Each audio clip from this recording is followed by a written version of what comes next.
All right, Shabbat Shalom, everybody. Thank you all for being with us this evening. This week, we reach the end of the book of Numbers and say, as I mentioned at the beginning, Chazak, Chazak, v'nit chazek, be strong, and let us strengthen each other. We need to be strong. We need to care for ourselves, especially now. And we need to strengthen one another. We need to care for others, especially now. And we see this in our Torah reading. You've got the tribes of Reuven and Gad who had a lot of cattle, and they saw lots of great grazing land and a good place to live on the west side of the Jordan River, the Jordan side of the Jordan River. Sorry, I apologize, it's the east side of the Jordan River. My apologies. It's the east side of the Jordan River, the Jordan side. So outside of the land of Israel. So they go to Moses and they say, can we have this land? I know that everybody wants the land of Israel, but we want this other land.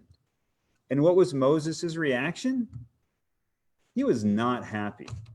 Moses is thinking, okay, we've been on a 40-year journey to the promised land, not the land adjacent to the promised land, but the promised land. Moses is thinking, I don't get to enter into this promised land. And now these cowards want to voluntarily just kind of stay back? Are you kidding? I mean, if gaskets had been invented, Moses would have blown one. So the Reubenites and the Gadites, they get Moses to calm down, however, so that they can explain that they are not just looking out for number one. They are willing to help conquer the land. Not only that, they'll be in the front lines. While they want to care for themselves, they make it clear to Moses that they are not abandoning their people. They know that they need to care for others.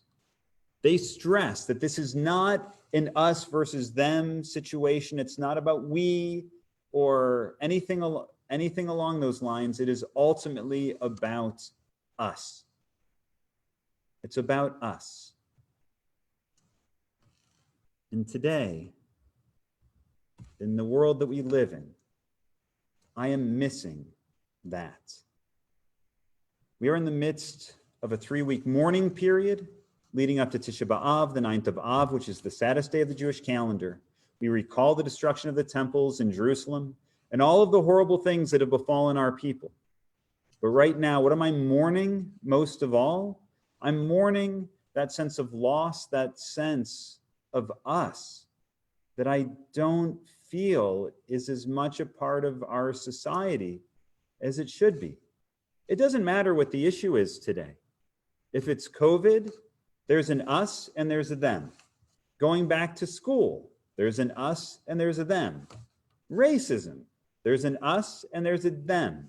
Anti-Semitism, okay, there's always an us versus them, but it seems a little bit worse sometimes, right? Politics, it's worse than us versus them. It feels like a war is going on. I mean, what's the result? What's the result of all this us versus them? We're all suffering. And we're all suffering, but it's like we can only see our own pain. Now, perhaps I'm naive, right? Perhaps the idea that we're all created in God's image doesn't mean what I think it means. Perhaps Hillel, instead of saying, what is hateful to you, do not do to another, he meant to sum up the entire Torah instead with, what is hateful to you, don't do to people who agree with you, but if they don't agree, who cares? I mean, that's the impression that I get with so much us versus them. I am missing that us. I am missing the sense that we are all in this together. So one of my favorite moments from this past week was when I spoke with one of our college students. She's one of the only Jewish women, maybe the only Jewish person in her sorority. And she called because her sorority sisters were concerned for her after hearing about some of the anti-Semitic statements that were all over social media over the past few weeks. What did they want to do? They wanted to create a list of resources they wanted to read together and study together, and they wanted her advice on how to do this. It was amazing. Before she could even ask for support, her friends were reaching out. And not just to say, I'm so sorry that this happened. They wanted to learn, they wanted to understand, they wanted to create change. We were being attacked. And these young women who were not Jewish felt the sense that we're all in this together. That sense of us that they were feeling resulted in the most beautiful kind of support. And trust me, it was greatly, greatly appreciated. We have to care for us. And we want other people to care for us too. We all need that support. And that's really important to keep in mind. We all need that support, not just us. Black people need that support. People who have lost their jobs or don't have enough resources, they definitely need that support. People who are sick or who have lost loved ones, they need that support. People who are healthy and frustrated by all the COVID restrictions need that support. And for every group that you might be thinking of, wait, but Rabbi, what about this group? I'll say yes, they probably need that support too. There's far too much suffering in this world, combined with far too much blaming and excusing and avoiding, and not enough problem solving. There's a reason why life is so hard right now. Now, what's the good news? Because there is good news. In this toxic, warlike political climate, just a little while ago, Republicans and Democrats and President Trump, they came together to pass trillions of dollars in legislation to support us. Not just to support us versus them.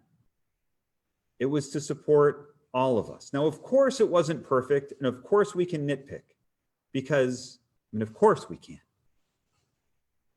But that legislation helped to keep us collectively afloat. And very soon, God willing, they're going to do it again. Bring back. I say to our leaders, I say to each of us, bring back. I say to myself, bring back the sense of us. Care for others as we care for ourselves. Because I do take these teachings to heart. What is hateful to us, we should not do to any other person. Each and every human being was created in God's image. These are the most sacred principles of our Torah. We need to live these principles. We can't constantly be at war with one another. We need to be together. We need that sense of us. Shabbat Shalom.